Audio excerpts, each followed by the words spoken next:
अस्सलाम वालेकुम दोस्तों, सर्दियों की एक ऐसी रेसिपी जो सिर्फ जायके में नहीं बल्कि सेहत से भी भरपूर है। आज मैं आपको बनाना सिखाऊंगी गाजर का ऐसा मुरब्बा जो रंग में शफाफ, जायके में लाजवाब है। आप अपने बच्चों को छुट्टियों में ये गाजर का मुरब्बा लाजमी बना कर दें। ये ग़िज़ाइयत से भरपूर है, तो वीडियो को आखिर तक ज़रूर देखिएगा क्योंकि आखिर में मैं एक ख़ास टिप बताऊंगी जो मुरब्बे को ख़राब होने से बचाएगी। यहाँ हम अपनी रेसिपी को स्टार्ट करते हैं। यहाँ मैंने आधा किलो गाजर लिए, इनको वॉश करके इनको पीसीस में कट कर लिया है।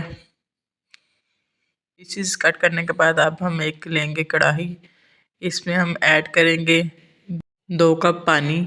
तो आधा किलो गाजरें ली हैं मैंने, तो मैं उसी हिसाब से 2 कप ऐड करूँगी। अगर आपने किलो का बनाना है तो आप फिर 4 कप पानी ऐड करेंगे। तो अब मैं साथ इसमें ऐड करूँगी 1 कप चीनी का। चीनी भी ऐसे ही आप कम या ज़्यादा ऐड कर सकती हैं अपने फ्लेवर के हिसाब से, क्योंकि कुछ लोग मीठा ज़्यादा खाना पसंद करते हैं तो कुछ कम, इसीलिए अपने हिसाब से ऐड कर लीजिएगा। तो यहाँ हमारी चीनी अच्छे मिक्स हो गई है। इसमें हम जो गाजरें कट करके रखी थी वो ऐड करेंगे। तो इनको ऐड करने के बाद हम थोड़ा सा हिलाएंगे।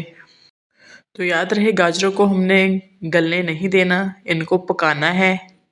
फ्लेम को आपने बिल्कुल मीडियम टू लो रखना है, फ्लेम को फ़िलहाल हाई नहीं करना। तो अब हम इसको ढक के रख देंगे 10 मिनट के लिए। तो 10 मिनट के बाद हम चेक करते हैं। साथ इसमें मैंने ऐड की हैं 2 अदद इलायची, तो ये मैं पहले चाश में ऐड करना भूल गई थी, तो अब ऐड कर रही हूँ। तो अब मैं इसको फिर मज़ीद 10 से 15 मिनट के लिए ढक के रख दूँगी। तो ये देखिए 15 मिनट के बाद माशाल्लाह हमारी गाजरें काफ़ी हद तक गल गई हैं। देखते हैं, एक दफ़ा चेक करते हैं। तो अभी ये कंप्लीट नहीं पकी, तो इसको मज़ीद दम देंगे 5 मिनट के लिए। तो अब चेक करते हैं। ये देखें माशाल्लाह कितनी ज़बरदस्त गाजरें हमारी पक गई हैं।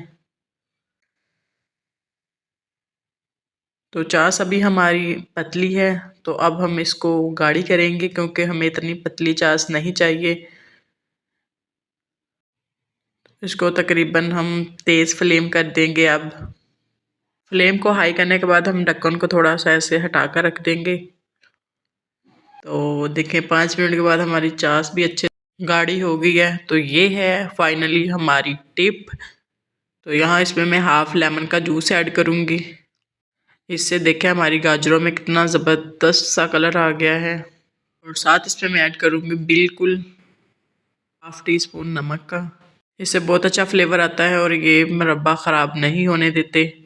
तो इनको मज़ीद 2 से 3 मिनट के लिए पकाएंगे। तो ये देखें माशाल्लाह हमारी चाश कितनी गाढ़ी हो गई है। चलते हैं इसकी फाइनल लुक की तरफ। तो माशाल्लाह इतना ज़बरदस्त हमारा गाजर का मुरब्बा बनकर तैयार हुआ है। इस रेसिपी को एक दफ़ा लाजमी ट्राई कीजिएगा और फीडबैक लाजमी दीजिएगा आपका गाजर का मुरब्बा कैसा बना है। और हमारे चैनल को लाइक एंड सब्सक्राइब भी ज़रूर कीजिएगा। तो हमें याद रखिएगा, अपना बहुत सारा ख्याल रखिएगा। फ़ी ईमान अल्लाह।